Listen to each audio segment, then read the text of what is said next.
We have heard that masturbating is something completely normal, but to what extent? How many times a day can you do it without being considered addicted? What if you can't stop? Let's answer these questions and why you should stop today with this act that seems normal but hides a trap for your life. Before we begin, I would like to apologize for the exaggerated cover, but I needed to draw your attention to this 21st century issue that weakens and harms all our young people and adults, leaving us without willpower. In this video, you will understand what happens to our brain, scientifically and philosophically, and what Stoicism has to teach us about this vice. Also, remember to subscribe to our channel and activate the bell so you don't miss anything. Now let's begin. Current medicine is quite clear in stating that masturbation is completely normal, not only in humans but also evidenced in dogs and other mammals. But this view of normal masturbation was not always so. In the past, masturbation was thought to be immoral, especially in men, because unproductive semen production prevented people from reproducing. In the case of women, it was believed that masturbation could distance them from men by finding pleasure on their own and without assistance. To this moral burden was added the physical burden, stating that masturbation caused diseases, so it was not advisable to practice it at all. But let's return to the present. What do we know about masturbation, especially for men suffering from insomnia? What is known as that it induces sleep. The French Institute of Health and Medical Research concluded that the male brain deactivates sexual desire after orgasm. The cerebral cortex, the area responsible for conscious thought, goes to rest once the man reaches climax. This, in addition to nullifying the desire to continue having sexual relations, facilitates sleep.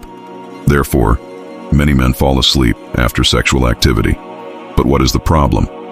So, what is wrong? Well, hidden in one of its benefits is a trap. And if you frequent this channel, you will see what I am talking about. Masturbation releases dopamine in your brain. This hormone is responsible for making us feel better, providing calm, relief, stress reduction, and a sense of reward. This is caused by dopamine and is so pleasurable that some people become addicted. The Diagnostic and Statistical Manual of Mental Disorders incorporated in 2017 a new disorder called hypersexuality disorder. This classifies excessive masturbation under the category of obsessive-compulsive disorder, another vice that leads to mental and also familial destruction.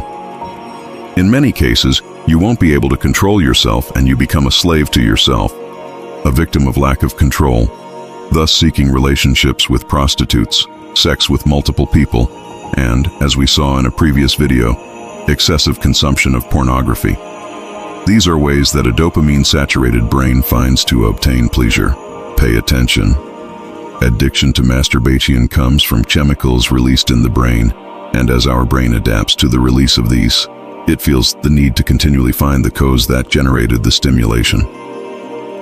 Your brain will start asking for more and more dopamine to achieve the same pleasure it had the first time, making you always have to keep looking for how to masturbate again.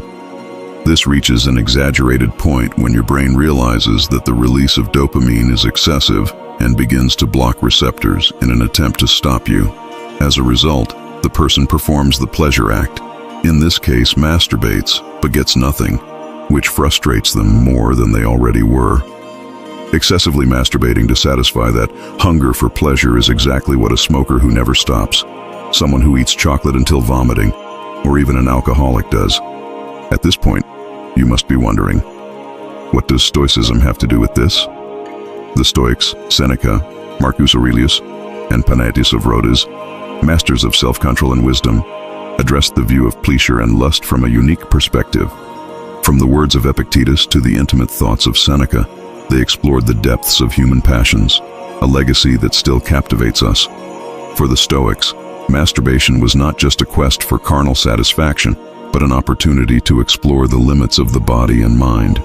They saw it as an exercise in self-awareness and a path to true freedom in their philosophy. Mastery over worldly passions and pleasures was a conquest that elevated the human spirit. Epictetus asserted that it is not nights of pleasure but self-control that distinguishes a good man. In this context, the ability to enjoy pleasure while understanding and containing it makes a difference in someone who has reached a higher level of self-awareness. Instead of being slaves to our desires, we must be their masters, as Seneca reminds us with his philosophical perspective. Stoic reflection on masturbation is not simply about repression, but deep understanding and self-mastery. This translates into the ability to direct our emotions toward a journey of conscious self-exploration. It resides not only in momentary satisfaction, but in understanding, accepting, and embracing our deepest inclinations.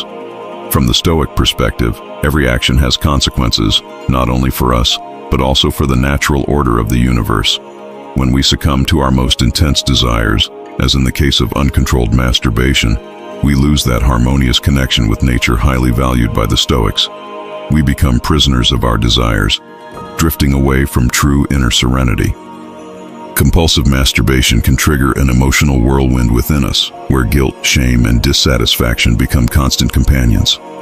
The Stoics teach us to control our intense emotions through introspection and self-regulation. By consciously facing our emotions, we learn to manage them healthily and constructively. However, the Stoics encourage us to find inner peace within ourselves. True satisfaction lies in our self-mastery and our ability to find joy in what is simple and virtuous. Allow me to share a personal, inspirational story. I know someone who used to struggle with compulsive masturbation, seeking momentary refuge and pleasure, but facing an emotional storm after each act. Immersing themselves in Stoic teachings and practicing self-control and self-regulation, this person underwent a profound transformation. They learned to confront their desires and emotions consciously, finding true joy in self-control. They now live a life of inner peace and authenticity, free from the slavery of momentary desires. True satisfaction comes from living in accordance with our deepest principles and values. When we yield to fleeting desires, we lose sight of what we truly value in life. Compulsive masturbation can distance us from our noblest purposes and veer us away from the true happiness found in virtue and inner peace. By practicing meditation and mindfulness, we can promote the mental serenity needed to resist temptations and face our emotions healthily. This compulsion becomes an obstacle to mental serenity, dragging us into regrets and steering us away from the peaceful peace found in self-control and moderation.